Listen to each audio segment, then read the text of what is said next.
Bank খাতে কলমানি সুদহার সর্বোচ্চ পর্যায়ে উঠেছে। সপ্তাহের শেষ দিন বৃহস্পতিবার কলমানি বাজারে একদিনের জন্য ধার নেয়া টাকার গড় সুদহার উঠেছে 10.09%। 13 নভেম্বর থেকে এই সুদহার 10% বা তার উপরে রয়েছে।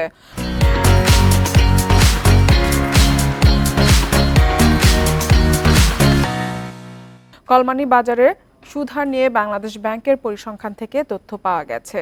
জানা যায়, এর আগে সাম্প্রতিক সময়ে কলমানি বাজারে একদিনের জন্য টাকা ধারের ক্ষেত্রে সুদহার 10%-এর উপরে উঠেনি।